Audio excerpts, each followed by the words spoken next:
What is up guys, I'm Phoenix Master 1 and welcome back for some more Fire Emblem Heroes, and in this video I'm going to be going over what I want from the third Legendary Hero Summon banner, which is going to be happening at the end of this month. So I also made this video for December's Legendary Hero Summon banner, and you guys like that a lot, so that's why I'm going to be making these videos for these banners. And basically Legendary Hero Summon banners have become a monthly thing, I guess, which we will have at this point, and they'll be giving us a new Legendary Hero every time with these banners.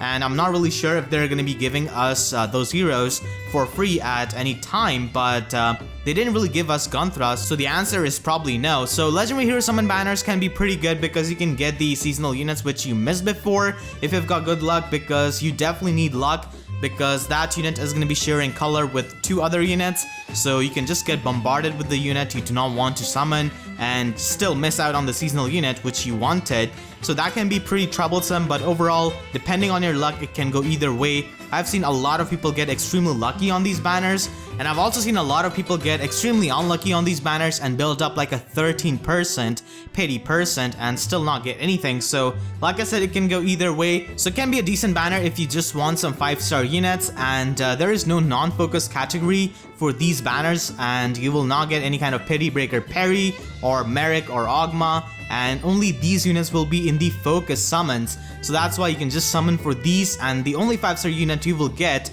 are these units. So there are 3 units from each color, and you can see the silhouettes of the units which I've got on my wish list, and you can actually try to guess them just by looking at their silhouette. So this is just my wish list, and if these are on the actual Legendary Hero Summon banner, then it's pretty good, and these would make sense in my opinion if they are on that banner. So for my red color for my wish list, I've got Elincia, Mia, and Summer Leo.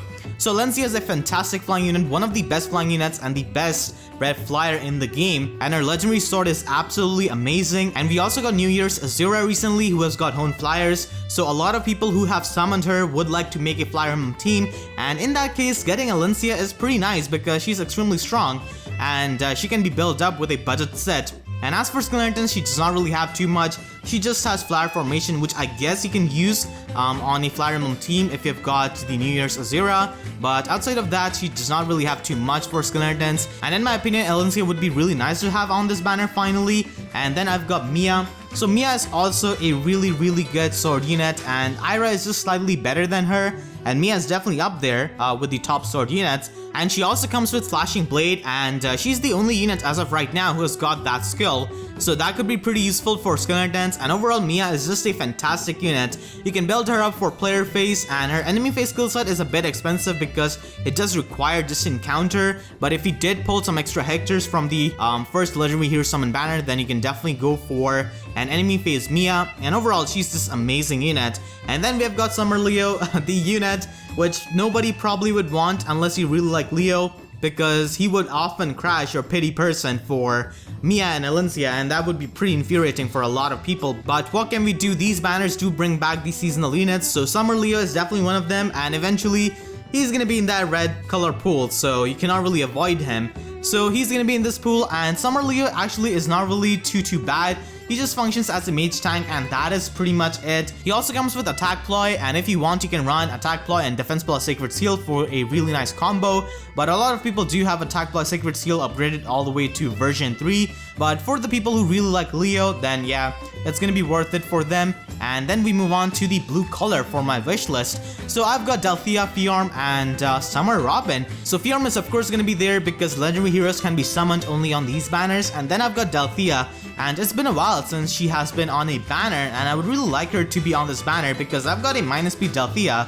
So if she's on this banner, then I'll try to pull a non-minus speed or non-minus attack Delphia, and she's extremely useful because of her Dark Aura buff, and overall she's just a very strong unit. She's got base 36 attack, and she can hit extremely hard. And of course, if you run Life and Death on her, then you'll be able to see a defense stat which has just got a single digit. And then we have got Summer Robin, and I do believe a lot of people would want her because of her popularity. And she also comes with Lance Valor skill, and especially now that Camilla's maps are no more, so Valor skills will be really nice to have. And she also has Deft Harpoon Plus, which is a really good lance, and a lot of builds can use that. So for Skeletons, you can definitely make use of her Deft Harpoon, and Deft Harpoon is also refinable, so that's pretty good.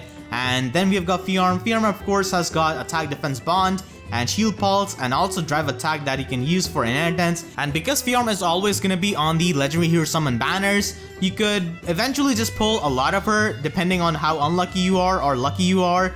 But she can appear as a pity breaker a lot of times, so you might get some Fjorms and then you can merge her and use for arena scores with her water blessing, so that can be done. But of course, not a lot of people just aim for her, because aiming for a single unit on these kinds of Legendary Hero Summon banner is definitely a really big gamble, because more often than not, you're gonna be ending up with a pity breaker. So for my green color on this banner, I've got Summer Elise, Gunnthra, and Brave Ike. Now I really want Brave Ike because Steady Breath is such a sought after skill, and it would be really awesome if Brave Ike could be on this banner, but knowing Intelligent Systems, they might just put Brave Lucina instead of my Delphia and have some other green unit instead of Brave Ike. But in best case scenario, we get Brave Ike, and he's a fantastic unit, and a lot of the times he's used for his Steady Breath. And then we move on to Gunnthra. So Gunnthra as a unit is not really a unit which stands out a lot, but she's a decent unit, and she can be fun to use with her Blizzard Tome, which is basically a reverse Blade Tome, and she's actually the best Cavalry Blade Tome unit we've got in this game, so you could definitely use her on your Horse Emblem team. But Horse Emblem teams don't really score very well, and especially now that cutoff is getting higher and higher for tier 20, not a lot of people want to invest into Horse Emblem just as an arena team.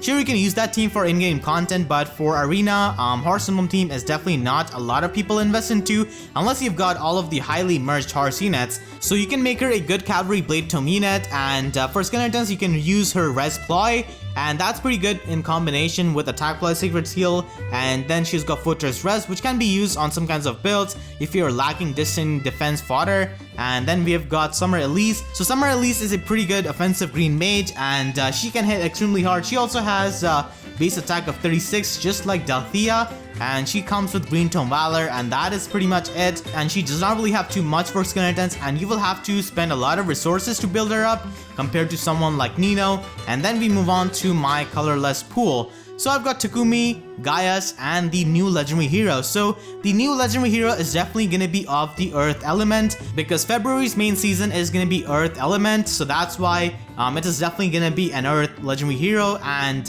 it does make sense them to be a colorless unit, because we've got red color for fire element, we have got blue color for ice element, we've got green color for the wind element, and then we have got colorless for earth, I'm assuming. So it could be some kind of unit that can manipulate the gravity status or use some kind of gravity ploy. That could be pretty interesting. It could be a healer, because it has been a long time since we have got a new healer. The last healer we got was Jenny, and that was a long time ago. And we have got a lot of nice healer buffs with update 2.0. So they could definitely release a legendary staff unit, and that would be fine. It could also be a bow unit, but I'm leaning more towards a staff unit, so let's see what happens. And then we have got Takumi. So Takumi of course has got close counter, so he can be used as a combat unit pretty well, and also as a skeleton's fodder. But the thing is that close counter is not really as useful as distant counter. There are less units who can use close counter efficiently, so that is that. And then we have got Summer Gaius, the original defense ploy meme source. So he has got defense ploy, which you can inherit, and as a unit he's actually a pretty good archer, and he can quad attack a lot of units with his high speed, so he can be a pretty nice brave bow archer if you want to invest into him. But of course it takes a lot of resources to build him up compared to some other archer like Klein or Innes, or compared to Brave Lynn. But even with a budget set with Fury and Refreshing Bolt, he can work out pretty well, so he can be a pretty good archer. And a lot of people might ask me why I've not put any kind of dagger unit on my wish list, and the reason for that is that we can only have exclusive 5-star units on these legendary hero summon banners. We have not got a single unit so far on these banners that can appear as a 4-star unit. So that's why I've got no dagger unit here, because Jafar and Soth are the only 5-star exclusive dagger units, and Soth might get demoted, who knows. So I don't really think Jafar takes priority over someone like Takumi, so that's why I've not put him right here. But if he is on that banner, then definitely people who like Jafar can pull for him, and they can even make use of his life and death. So this is gonna be it for this video. Hopefully you guys enjoyed. Let me know what you're expecting from the 3rd legendary hero summon banner and what units you would like to see. Also let me know how many units you got right from looking at the silhouettes. So if you enjoyed, please be sure to leave a like, and if you haven't already, then make sure to subscribe so that you do not miss out on Fire Emblem Heroes content which I'm going to be uploading. So with that being said, I'll see you guys next time. Thank you so much for watching and have a great day.